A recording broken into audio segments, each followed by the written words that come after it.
নমস্কার, কেমন আছেন? নতুন একটি ব্লগে আপনাদের স্বাগত জানাই। আপনারা তো সবাই জানেন আমি কাল আমার বাবার বাড়িতে এসেছি। আজ সবাই মিলে একসাথে বসে খাওয়া দাওয়া হবে, অনেক মজা হবে, আর একটু মন্দিরে পুজোও দেব। আপনারা পুরো ভিডিওটা দেখুন, আশা করি আপনাদের ভালো লাগবে। আর এখন দেখুন আমাদের পুকুরে মাছ ধরা হচ্ছে। বাবা আর বানু কাকু দুজনে মিলে মাছ ধরছে। আর এখানে মাছ ধরার জন্য আমার বাবা একটা ভাসা বানিয়েছে, মানে এরকম দুটো কলা গাছ দিয়ে ওপরে একটা টায়ার টিউব দিয়ে যাতে ওটা জলের মধ্যে ভাসতে থাকে এভাবে বানিয়ে রেখেছে। আর তার উপরে অনেকগুলো কাঠের পাটা দিয়েছে। এভাবে ঘুরে ঘুরে ঘুরে ঘুরে মাছ ধরা যায়। তবে কি বলুন তো, এইভাবে মাছ ধরার যে ব্যাপারটা, এটা কিন্তু সত্যি খুব রিস্কি। যারা সাঁতার জানে না তাদের এইরকম ভাষার উপরে না চড়াটাই ভালো হবে।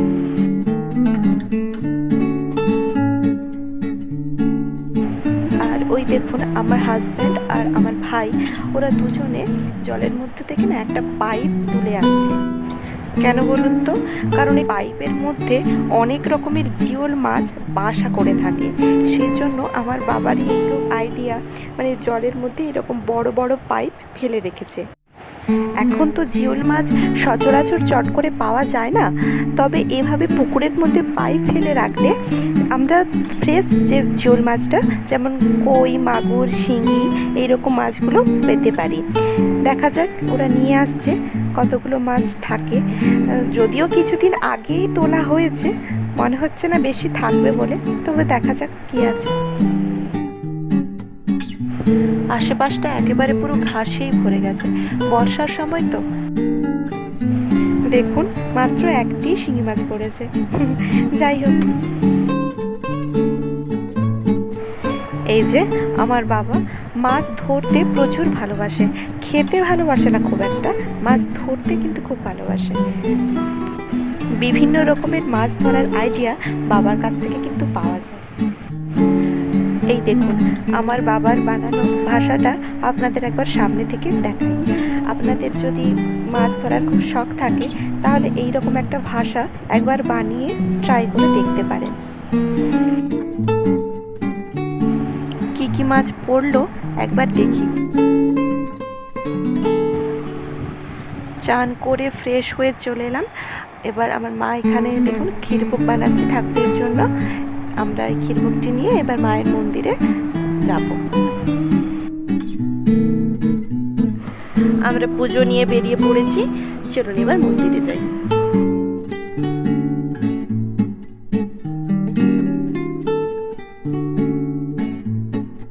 আমার হাতের ক্যামেরাটা হয়তো একটু কাঁপছিল, আপনারা দেখতেই পেলেন আমার হাতে তো এত কিছু ছিল, তো সেই জন্য আমি ঠিক করে ক্যামেরাটা ধরে রাখতে পারিনি।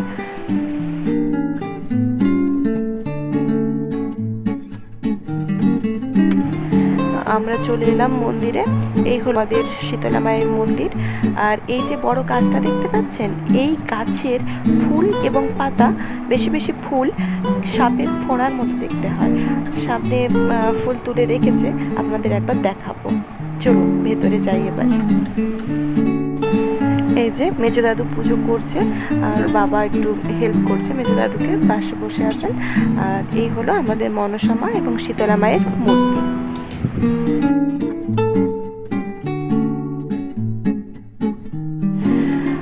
আপনাদের এই ফুলটি একবার দেখাই। ওই দেখুন, দেখতে পাচ্ছেন?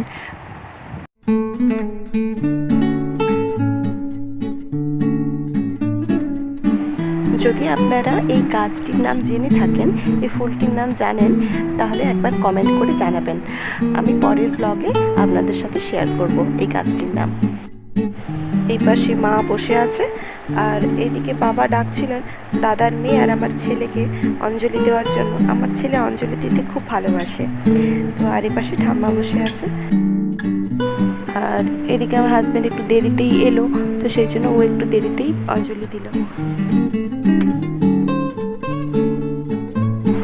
আমাদের পুজো দেওয়া হয়ে গেছে। এখানে আমার ছেলে আর দাদার মেয়ে দুজনেই দাঁড়িয়ে পড়েছে। ওরা জানে খুব ভালো করে যে মন্দিরে গেলে বা কোথাও গেলে আমাদের ফটো উঠবেই, তো সেই জন্য ওদের বলাই হয় না, তার আগেই ওরা দাঁড়িয়ে যায়।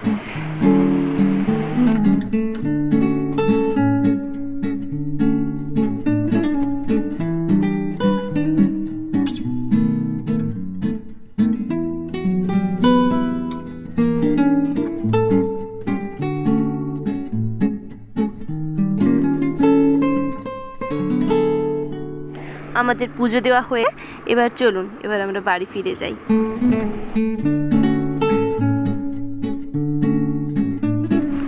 পুজো দিয়ে এলাম, এরপর এখানে কাকিমারা রান্না করছে।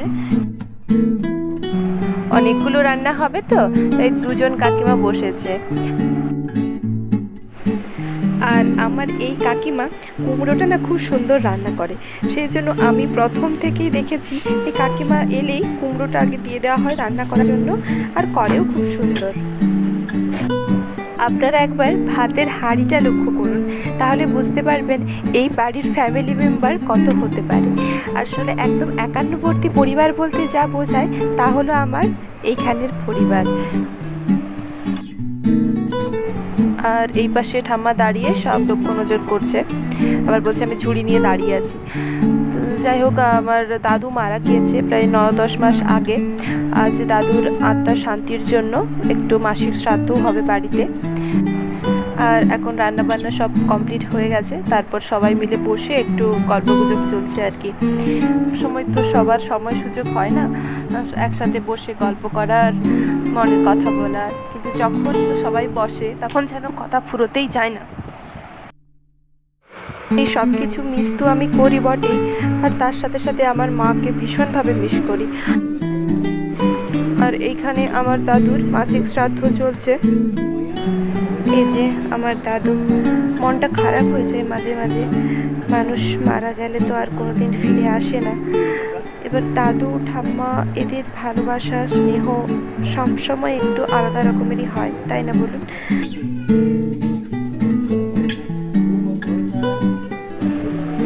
ঠিক আছে, এখানে শ্রাদ্ধর কাজকর্মগুলো হচ্ছে, হোক। আমরা আবার একটু ভেতরে যাই, চলুন। বাচ্চাগুলো কি করছে একবার যেয়ে দেখি। এই দেখুন আমার ছেলেকে মামা, মাসি, বোন সবাইকে একসাথে পেয়ে গেছে, আর দুষ্টুমিটাও একসাথে বেশ ভালোই হচ্ছে। আর ওদের আর কি বলা যায় বলুন, ছোট বাচ্চা তো, বাড়িতে কিন্তু আবার সেই একা একা হয়ে যায়, চুপচাপ থেকে যায়। যতটুকু টাইম একসাথে কাটানো যায়, তাই না? আর এই দেখুন, এখানে এদের গল্পের পর্ব এখনো শেষ হয়নি। আপনাদের বলেছিলাম না, একসাথে বসলে গল্প শেষই হতে চায় না, সত্যিই তাই।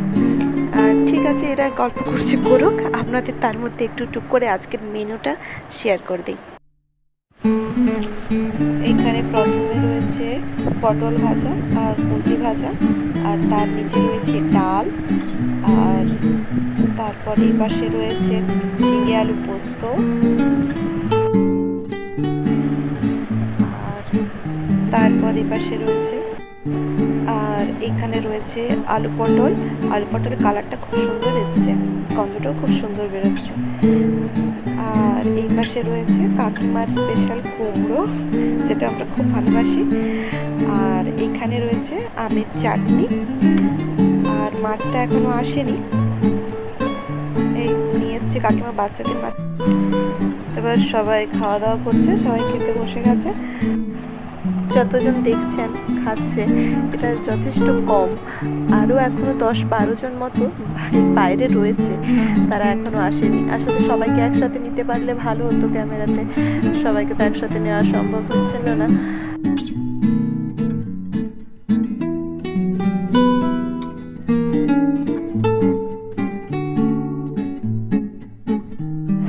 এভাবে সবাই একসাথে খেতে বসলে মানে বিভিন্ন রকমের টপিক নিয়ে কথা হয়, বিভিন্ন রকমের কথা হয়, যেগুলো আমার সত্যি খুব ভালো লাগে। আর সব থেকে বেশি যেটা আমার ভালো লাগে সেটা হলো শেয়ার করে খাওয়া। আসলে একান্নবর্তী পরিবারে কোনোটা বেশি কোনোটা কম এগুলো তো হয়েই থাকে, দেখতেই পেয়েছেন আপনারা কত বড় ফ্যামিলি আমাদের। চলুন তাহলে এবার আমরা খাওয়া দাওয়া করে নিই, আমাদের খাওয়া শেষ হলে তারপর মা কাকিমা ওরা খাবে। ভিডিওটা আজ এখানে শেষ করলাম। যদি ভালো লেগে থাকে একটা লাইক করে দেবেন এবং কমেন্টে জানাবেন কেমন লাগলো, আর আমার চ্যানেলটিকে সাথে সাথে সাবস্ক্রাইবও করে দেবেন। Thank you.